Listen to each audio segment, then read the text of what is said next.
ಏನೊಳ್ಳೆ ಗಡ್ಡ ಕೂದ್ಲು ರಾಜ ನೋಡಕೊಂತರ ಒಳ್ಳೆ ಹೀರೋ ಇದ್ದಂಗಿದ್ಯಾ. ಫ್ರೆಂಡ್ ಮಾಡ್ಕೊಳ್ಳೋಣ ಅಂದ್ರೆ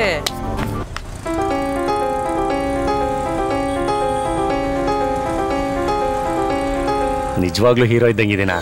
ಈ ಕನಸು ಕಂಗಳಿನ ಗಡ್ಡಧಾರಿ ಹುಡುಗನನ್ನು ನಾವು ಮೊದಲು ಭೇಟಿಯಾಗಿದ್ದು ಜಯನಗರ 4th ಬ್ಲಾಕ್ನಲ್ಲಿ. ಗಡ್ಡದಲ್ಲೆಷ್ಟು ಕೂದಲುಗಳಿದ್ದವೋ ತಲೆಯಲ್ಲಷ್ಟೇ ಕನಸುಗಳಿದ್ದವು. ಥೇಟ್ ಪಕ್ಕದ ಮನೆ ಹುಡುಗನಂತೆ ಕಾಣ್ತಿದ್ದ ಧನಂಜಯ 4th ಬ್ಲಾಕ್ನಿಂದ ಹೊರಟು ಈಗಿರುವ ನಿಲ್ದಾಣ ತಲುಪಿದ ಹಾದಿ ಸುಗಮವಾಗೇನೂ ಇರಲಿಲ್ಲ.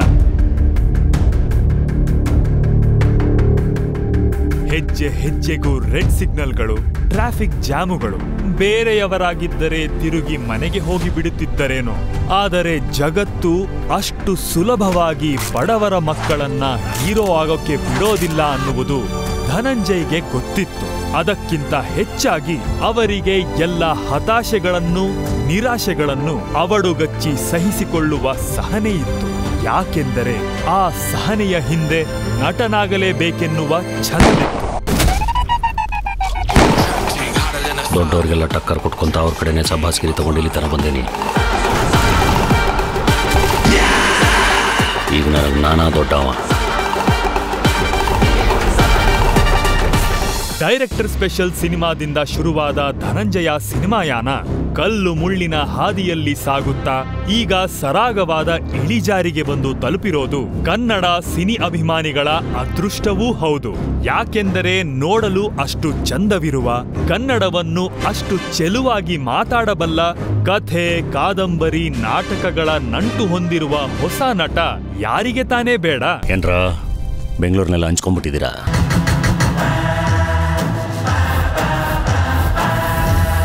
ಕನ್ನಡದಲ್ಲಿ ಮಾತಾಡು. ನಾನು ಇಂಗ್ಲಿಷಲ್ಲಿ ಬಡವ, ಕನ್ನಡದಲ್ಲಿ ಶ್ರೀಮಂತ. ಅಲ್ಲಮನಂತಹ ಸಂತನ ಪಾತ್ರದಿಂದ ಹಿಡಿದು ಡಾಲಿಯಂತಹ ವಿಲ್ಲನ್ ತನಕ ಯಾವುದೇ ಪಾತ್ರಕ್ಕೆ ನ್ಯಾಯ ಒದಗಿಸುವಂತಹ ಪ್ರತಿಭೆ ಈ ನಟ ರಾಕ್ಷಸನೊಳಗಿದೆ ಎನ್ನುವುದು ಈಗಾಗಲೇ ಸಾಬೀತಾಗಿದೆ.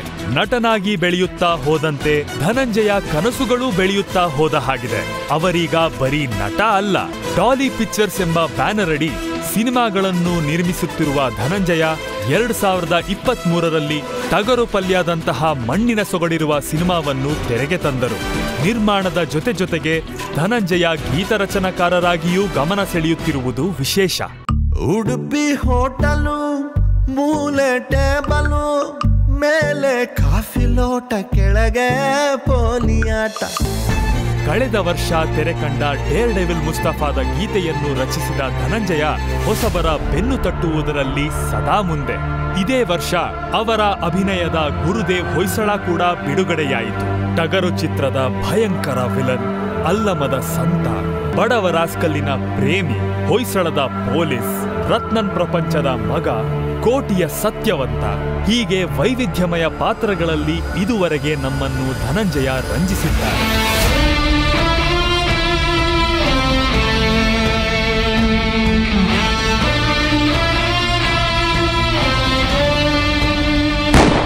ಆದರೆ ಈ ಎಲ್ಲಾ ಪಾತ್ರಗಳ ಆಚೆ ಧನಂಜಯ ಅವರ ಮುಖದಲ್ಲಿರುವ ಒಂದು ಪ್ರಾಮಾಣಿಕತೆ ಪ್ರೇಕ್ಷಕನಿಗೆ ಇಷ್ಟವಾಗಿದೆ.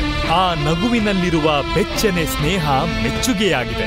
ಒಬ್ಬ ಅಣ್ಣನಂತೆ, ಮನೆ ಮಗನಂತೆ ಮನಸ್ಸಿಗಿಳಿಯುತ್ತಿರುವ ಧನಂಜಯ ಈಗಷ್ಟೇ ಪಯಣ ಶುರು ಮಾಡಿದಂತಿದೆ. ಆದರೆ ಕನ್ನಡ ಚಿತ್ರರಂಗದ ಭವಿಷ್ಯದ ಹೊಣೆಯನ್ನು ಗೊತ್ತಿಲ್ಲದಂತೆಯೇ ಅವರು ಹೊತ್ತುಕೊಂಡಂತೆ ಕಾಣುತ್ತಿದೆ. ಅದರಲ್ಲಿ ಅವರು ಸಫಲರಾಗಲಿ ಅನ್ನುವುದು ನಮ್ಮೆಲ್ಲರ ಆಶಯ.